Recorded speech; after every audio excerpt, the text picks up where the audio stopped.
আজকে আমার মাসির বাড়িতে দ্বিতীয় দিন। সকাল সকালই দেখো মাসি লেগে পড়েছে কাজে, কারণ সবারই যে আজকের দিনটা কাটবে অনেকটা ব্যস্ততায়। এখানে দেখো আমার ছোট ভাইটি ওদের একটা পুকুরের মতোই, সেটাতে মাছকে খাবার দিচ্ছে আর মেসো দাঁড়িয়ে আছে। তো আমি গিয়েছিলাম ছাদে সকাল সকাল, তার কারণটা হয়েছে ওদের বাড়িতে না নেট একেবারে স্লো, তাই ছাদে গিয়েছিলাম যদি আমার ব্লগটা আপলোড দেওয়া যায়। তাই বন্ধুরা আমি গিয়ে বসেছিলাম। তো নমস্কার আমার প্রিয় বন্ধুরা, সুন্দর একটি মিষ্টি সকালের অনেক অনেক শুভেচ্ছা ও ভালোবাসা। আজ হয়েছে শ্রীকৃষ্ণের শুভ জন্মাষ্টমী। সবাইকে জানাই শুভ জন্মাষ্টমীর অনেক অনেক শুভেচ্ছা ও ভালোবাসা। তো এদিকে দেখো মেসো কলা গাছের মুচা পাড়ছিল, রান্না করার জন্য। আর এদিকে সকাল হতেই আমাদের ঠাকুরঘরের কাজ কিন্তু শুরু হয়ে গেছে। তো নমস্কার আমার প্রিয় বন্ধুরা, ত্রিপুরার ছোট্ট একটি গ্রাম থেকে আমি রিমা। আমার এই ছোট্ট পরিবারে তোমাদের সকলকে জানাই আবারও অনেক অনেক শুভেচ্ছা ও ভালোবাসা। তো চলো আজকে সারাটা দিন আমার সঙ্গে থাকার অনুরোধ রইল।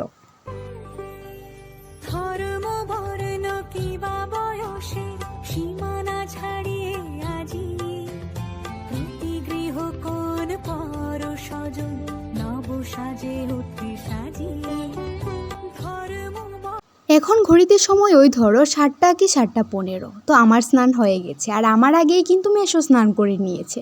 স্নান করে আমরা সবাই মিলে ঠাকুরঘরের কাজ সেরে নিচ্ছি। আজকে কিন্তু বন্ধুরা আমাদের বেশিরভাগ সময়টাই কাটবে ঠাকুর ঘরে। তো এখানে দেখো আমার ছোট ভাইটি, তোর সঙ্গে মজা করছিলাম, মাঝে মধ্যে কিন্তু মজাও চলছে, কাজও চলছে। সবাই খুবই বিজি বন্ধুরা, সববার কিন্তু কাজের একেবারেই অভাব নেই। এই যে দেখছো আমার ছোট কিন্তু এবারের বড়, তো এই ভাইটারও কিন্তু কাজের প্রচুর চাপ। তো এদিকে মাসি বারান্দা ঘর সমস্ত কিছু মুছে নিচ্ছিল, আর আমি আর মেসো ঠাকুর ঘরে আছি বর্তমানে। মাসি কিন্তু ওইদিকে রান্না বাড়ার কাজটাও করছে বন্ধুরা। বুঝতেই পারছো বাড়ির বউ সব দিকটাই সামলাতে হচ্ছে একা হাতে।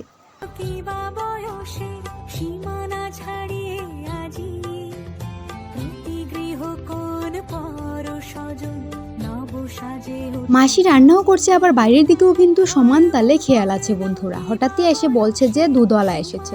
তো আমি আর আমার ছোট ভাইটি চলে গেলাম দুধ নিতে।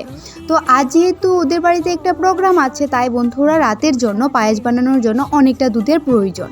তাই আমরা এখানে একটা বড় বালতি নিয়ে এসেছি দুধ নেওয়ার জন্য। আর মাসি আমাকে বলে দিচ্ছিল রান্নাঘর থেকে ঠাকুরের জন্য যাতে একটু দুধ আলাদা করে রাখি, কারণ ঠাকুরের জন্য পায়েস আরও কী করা হবে। তাই বন্ধুরা মাসি বলছিল একটু দুধ আলাদা করে রেখে আবার তার থেকে একটু দইও পেতে দিতে, কারণ রাত্রিবেলা যখন গোপালকে স্নান করানো হবে তখন তো দই লাগে। তাই বন্ধুরা মাসি এই কথাটি বলছিল।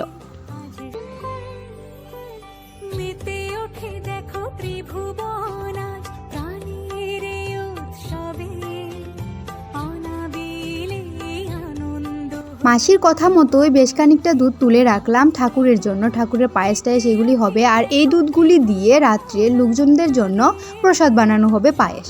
তার দিকে দেখো বন্ধুরা বেলুন ফোলানো হচ্ছে, আর একটা ওদেরই পাশের বাড়িরই ওদেরই আত্মীয় লাগে।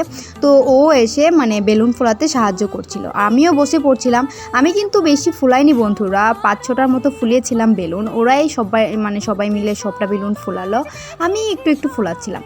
এদিকে দেখো মাসি গোপালের জন্য ভোগ রান্না করতে বসে গেছে। মেসোও সাহায্য করছিল, আমিও সাহায্য করছিলাম। তো গ্যাস ওভেনটা আর নামানো হলো না, স্টোভের মধ্যেই করে নেওয়া হবে, যেহেতু অল্প অল্প করেই ভোগ বানাবে। তাই বন্ধুরা স্টোভের মধ্যেই হয়ে যাবে।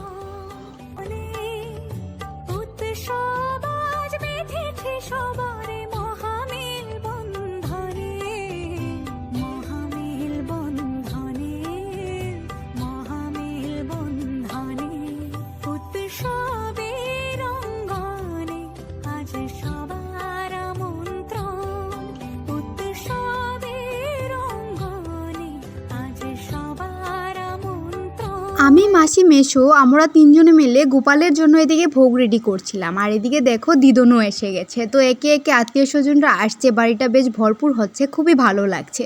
আর একটা পুজো অনুষ্ঠান হলে দেখবে সব আত্মীয় স্বজনরা আসলে কিন্তু বেশ ভালো লাগে, খুবই আনন্দ হয়। আর এমনি তো সচরাচর সবার সঙ্গে দেখা হয় না, ফোনে তো কথাবার্তা হয়, তারপরও বন্ধুরা দেখবে সবাই মিলে যখন একটা অনুষ্ঠানে দেখা হয় তখন কিন্তু অনেকটা আনন্দ হয়।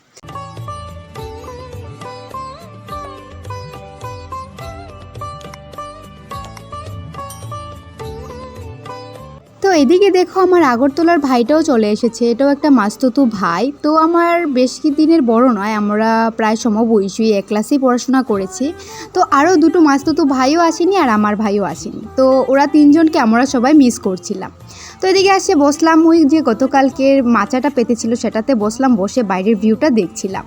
আর এদিকে দেখো সবাই মিলে অনেকটা মজা, হাসি ঠাট্টা, খুবই মজা হচ্ছিল।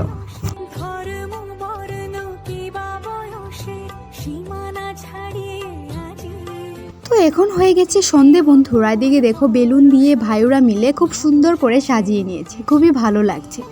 আর প্রায় সবাই আত্মীয় স্বজন এসে গেছে বন্ধুরা, মা বাবা, আমার মা বাবা আর কি, তো ওরাও এসেছে। আর এদিকে দেখো ভোগের জন্য, খিচুড়ি ভোগের জন্য, তারপর নিরামিষ ঘেটের জন্য এখানে সবজি কাটাকাটি হচ্ছিল। আর এই যে দেখছো ছোট্ট মনোটা, ও না আসার পর থেকেই কেন জানি না আমার পেছন পড়ে গেছে, আমার সঙ্গে সঙ্গে খুব ঘেঁষে ঘেঁষে থাকছে আর কি। তো ও কিন্তু আমাকে কখনো দেখিনি, আমি ওকে কখনো দেখিনি।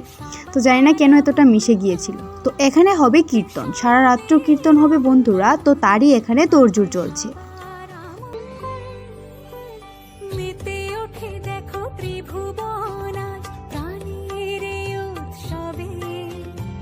সন্ধ্যের পর আমি তেমন কিছুই করিনি, বসেছিলাম। মাসি আর মেসো মিলেই সমস্ত কিছু করছিল। হঠাৎই মেসো ডেকে বলল যে ভোগগুলি একটু সাজিয়ে দিতে। তো অনেকেই ভোগ টোগ এনেছে, তাই বন্ধুরা এখানে সাজিয়ে দিচ্ছিলাম।